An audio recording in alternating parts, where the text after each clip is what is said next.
Question number 7.30.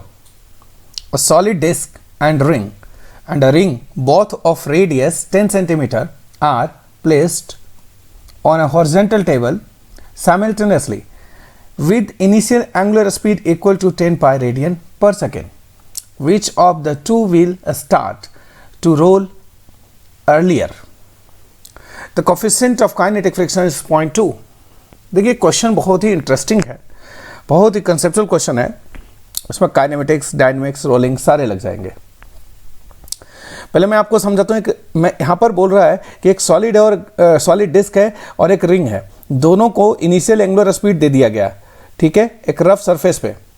तो आपको बताना है कि कौन प्योर रोलिंग स्टार्ट करेगा सबसे पहले. इसके लिए मैं आपको एक चीज बताता हूं. मैं ना डिस्क लेता हूं, ना मैं रिंग लेता हूं, ना ही मैं स्फेयर लेता हूं. मैं एक जनरल एक स्फेरिकल टाइप की ऑब्जेक्ट को ले रहा हूं. समझ गए? एक जनरल टाइप की स्फेरिकल ऑब्जेक्ट ले रहा हूं, राउंड शेप्ड ऑब्जेक्ट जो रोलिंग कर सकता है. फिगर थोड़ा खराब होगा, कंसेप्ट पे जाना, ठीक है. हाँ, ये देखो एक राउंड शेप्ड ऑब्जेक्ट है. आप इसको मान सकते हो कोई भी स्पूल हो सकता है, यानी स्पूल बोलते हैं इसको अंग्रेजी में. क्या बोलते हैं? Spool. Round shaped object. Okay. अब देखो ये डिस्क भी हो सकता है, रिंग भी हो सकता है, कुछ भी हो सकता है. और आपको पता है ना कि मोमेंट ऑफ इनर्शिया किसी भी बॉडी का एम के स्क्वायर हम जनरल लिखते हैं. K the radius of gyration and this is equal to M R square, है ना. तो K square by are square की वैल्यू अलग अलग ऑब्जेक्ट के लिए अलग अलग होती है. यानी मैं कहूं के स्क्वायर बाय आर स्क्वायर की वैल्यू कितनी होती है रिंग के लिए, तो 1 होगी. बिकॉज सॉरी, ये एक्चुअली एम के स्क्वायर आई होती है. मोमेंट ऑफ इनर्शिया आई बराबर एम के स्क्वायर होती है. General formula moment of inertia का एम के स्क्वायर. एंड के स्क्वायर है ना, और के स्क्वायर बाय आर स्क्वायर की वैल्यू 1 कैसे होगी रिंग के लिए? देखो आई जो होता है एम आर स्क्वायर होता है रिंग के लिए. तो एम आर स्क्वायर लिखो, एम क्षमा हो जाएगी, के स्क्वायर बाय आर स्क्वायर 1. तो दिस इज फॉर रिंग, है ना. एंड डिस्क के लिए क्या होगा? K square by are square half. Because movement of inertia M R square by 2 होती है. डिस्क के लिए अगर लिखोगे तो एम आर स्क्वायर बाय 2, तो K square by are square की वैल्यू हाफ फॉर डिस्क. ये इंपॉर्टेंट है, ये आपको याद होना चाहिए. के स्क्वायर बाय आर स्क्वायर मतलब अलग अलग बॉडी के लिए. और बहुत ही सिंपल है. एम जो बॉडी का मूवमेंट ऑफ इनर्शिया है ना होती है उसको एम के स्क्वायर के बराबर कर दीजिए, अपने आप आ जाएगा. के स्क्वायर बाय आर स्क्वायर की वैल्यू अलग अलग बॉडी के लिए अलग अलग आएगी, ठीक है. तो देखो एक सॉलिड डिस्क है या रिंग है, दोनों को हम एक स्पूल लिए हैं. इसके पास मान लो एंगुलर स्पीड ओमेगा नॉट है, ठीक है, इनिशियली, ठीक है. और इसकी centre with initial angular speed इतना दे रखा है, फिलहाल हमने ओमेगा नॉट मान लिया. Which of the two will start roll? तो यानी रिंग हो या डिस्क हो, कोई भी हो, ये जनरल स्पूल है. तो मान लो हमने सिर्फ घुमाया है, इसको नचा दिया, इसको घुमा दिया, तो सेंटर मास की वेलोसिटी इनिशियली क्या है? 0. तो सेंटर मास की इनिशियली वेलोसिटी 0 है. अभी हमने जस्ट 7.29 क्वेश्चन किया था, तो उसमें आपको बताया था कि स्टार्टिंग में जो लोअर मोस्ट पॉइंट है उस पर उसकी वेलोसिटी पीछे होगी, है ना. तो स्किड करना चाहेगा तो फ्रिक्शन लगेगा आगे की तरफ और काइनेटिक फ्रिक्शन होगा, बिकॉज ये रगड़ा खा रहा होगा पीछे की तरफ. तो ये this is basically kinetic friction starting में, बिकॉज वेलोसिटी जो लोअर मोस्ट पॉइंट होती है स्पूल की वो पीछे होती है वेलोसिटी ग्राउंड के रिस्पेक्ट में. तो ये घिसटा मारता रहता है, रगड़ता है, पीछे स्किड करेगा, तो इसलिए फ्रिक्शन फोर्स काइनेटिक लगेगा आगे. तो ये फ्रिक्शन फोर्स. अब आप देखो नॉर्मल और एमजी तो कैंसिल हो गया, तो एक्सटर्नल फोर्स हॉरिजॉन्टल लाइन में देखा जाए तो ओनली काइनेटिक फ्रिक्शन है. And this kinetic friction is what mu के इनटू नॉर्मल, है ना. एंड ये फ्रिक्शन फोर्स एक्सटर्नल जो होगा वो सेंटर मास में एक्सेलरेशन डेवलप कर देगा तुरंत. और सेंटर मास में एक्सेलरेशन अगर हम बात करें तो सेंटर मास में एक्सेलरेशन क्या होगा? Force upon mass. फोर्स के नाम पर कौन होगा? Mu k into normal upon m. And N क्या हो गया? M g. तो mu k into m g upon m. M क्षम this will be mu k into g. This is mu के जी. सेंटर मास में acceleration starting में आगे की तरफ जो होगा वो कितना होगा? म्यू के जी, ठीक है. ओके. अब ये भी बात पे डिपेंड नहीं कर रहा, चाहे वो रिंग हो चाहे डिस्क हो, सेंटर मास में एक्सेलरेशन स्टार्टिंग में, तो स्टार्टिंग में स्किड कर रहा होगा पीछे, तो रगड़ा खा रहा होगा पीछे की तरफ, निचला वाला पॉइंट ग्राउंड के रेस्पेक्ट में, तो फ्रिक्शन आगे लग रहा होगा, रिलेटिव मोशन पीछे हो रहा होगा. समझ में आ रहा है? तो अब देखो थोड़ी देर बाद क्या होगा, इसकी सेंटर मास वेलोसिटी गेन कर लेगा। सेंटर मास में एक एक्सेलरेशन आ गई तो सेंटर मास की वेलोसिटी गेन होना शुरू हो जाएगा और ओमेगा घटना शुरू होगा, बिकॉज फ्रिक्शन टॉर्क लगाएगी एंटी टॉर्क, तो ओमेगा घटेगा। एक वक्त आएगा जब ये प्योर रोलिंग करना शुरू करेगा। तो जब ये प्योर रोलिंग करेगा, है ना, तो जब ये प्योर रोलिंग करेगा, थोड़ा सा गोल बनाना था यार, जब ये प्योर रोलिंग होगी, है ना, जब प्योर रोलिंग होगी तो इस वक्त सेंटर मास की वेलोसिटी मान लेते हैं वीसी है और ओमेगा नॉट घट के क्या हो गई, ओमेगा, है ना, और सेंटर मास की वेलोसिटी 0 से क्या हो गई, वीसी। तो ये वीसी बराबर ओमेगा इंटू आर पता है ना प्योर रोलिंग केस में, और वहां पर फ्रिक्शन खत्म हो जाती है। तो kinetic friction just pure rolling होने से जस्ट पहले तक काइनेटिक फ्रिक्शन काम कर रही थी, उसके बाद स्किड करना बंद हो जाएगा, आपको पता है ना, ठीक है। फिर फ्रिक्शन की डायरेक्शन चेंज हो जाती है, ठीक है। तो सॉरी, मतलब फिर उसके बाद ओमेगा डिक्रीज होती है, वीसी भी डिक्रीज, फिर फाइनली रुक जाता। फिलहाल मेरे को प्योर रोलिंग कह रहा कि कौन पहले करेगा, तो मेरे को प्योर रोलिंग तक करने में टाइम कितना लगा होगा, मान लेते हैं कि टाइम टी लगा होगा ऐसे से ऐसे सिचुएशन आने में। तो मेरे को बताओ कि सेंटर मास की वेलोसिटी बढ़ रही है, तो मान लेता हूं टी टाइम में सेंटर मास की वेलोसिटी कितना होगा।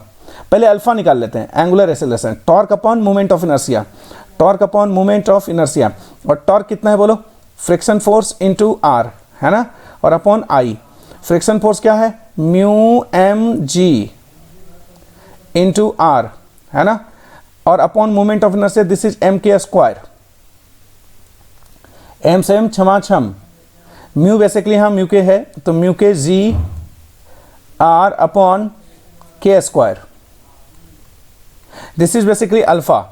ये एंगुलर एक्सेलरेशन है, ये एंगुलर एक्सेलरेशन किधर होगा, फ्रिक्शन फोर्स देखो इधर लग रहा है, तो पॉइंट सेंटर के अबाउट फ्रिक्शन फोर्स की जो टॉर्क है वो एंटी टॉर्क होगा, मतलब उल्टे डायरेक्शन, तो ओमेगा घटा रहा है, तो एक तरह का निगेटिव है, ये माइनस लगा सकता हूं अपने मन से, रिटार्डेशन है, एंगुलर रिटार्डेशन, ठीक है। तो ये अल्फा ओमेगा को घटाएगा। तो मान लेता हूं at time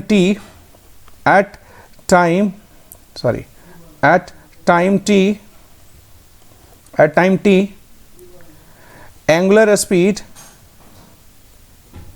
angular speed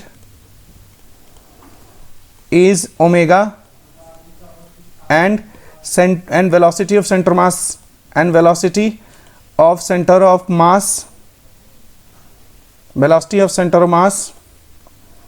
is vc।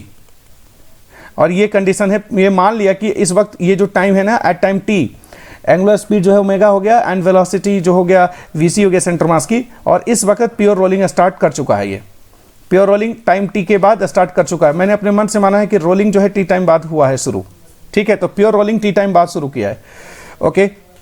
तो आप सेंटर मास के लिए क्वेश्चन लगा सकते हो कि नहीं बताओ, सेंटर मास के लिए सेंटर मास की इनिशियल वेलोसिटी पता है, एक्सेलरेशन पता है, फाइनल वेलोसिटी लिख सकते हो कि नहीं।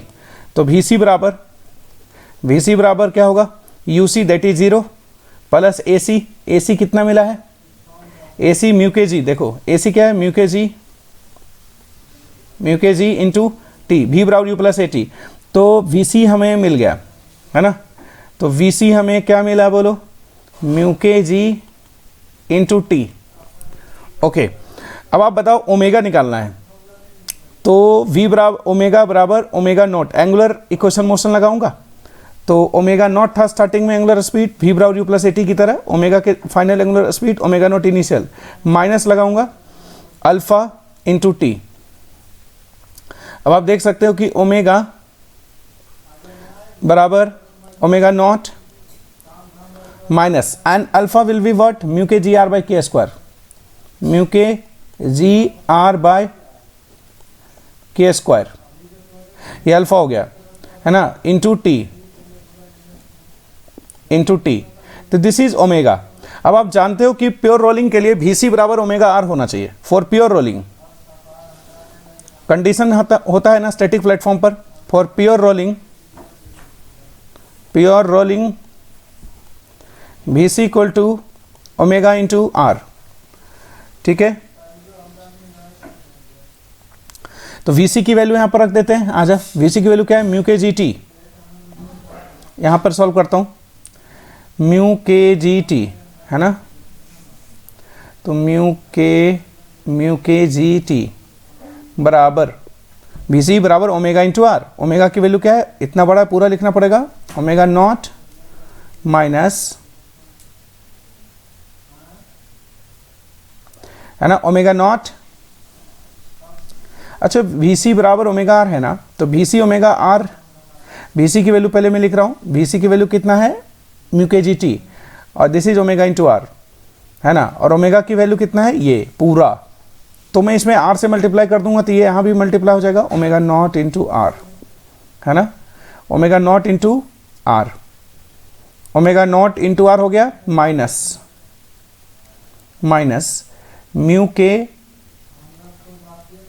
जी, यहाँ देख रहे हो आर मल्टीप्लाई होगा इसमें भी, आर स्क्वायर अपॉन के square into T, this is T.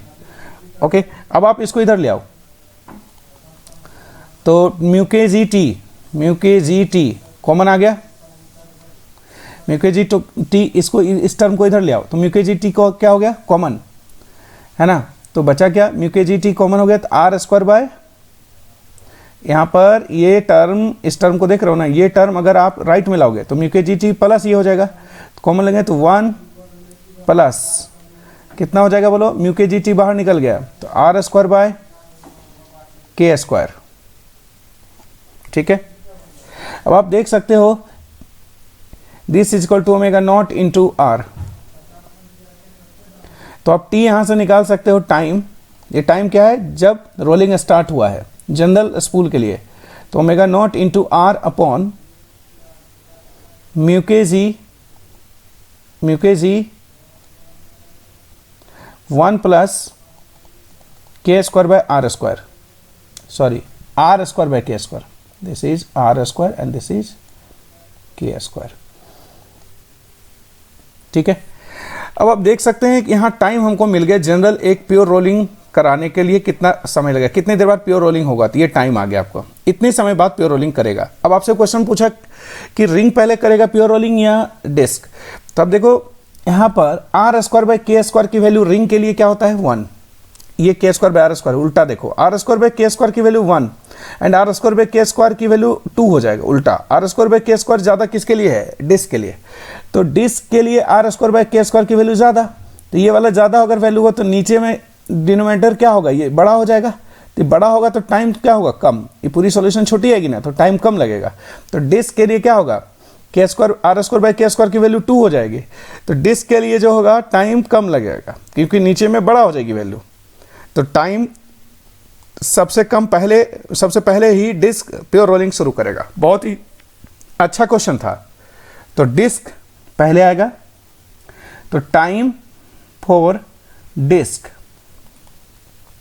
For pure rolling is less time for ring, किसके लिए, प्योर रोलिंग के लिए। और आपसे अब पूछा है वैल्यू बताओ कितनी देर बाद रिंग करेगा, कितनी बार डिस्क, तो आप यहाँ पर आर स्क्वायर बाय के स्क्वायर की वैल्यू डाल दीजिए डिस्क के लिए, ओमेगा नोट पता है तुमको, है ना, आर पता है, सब कुछ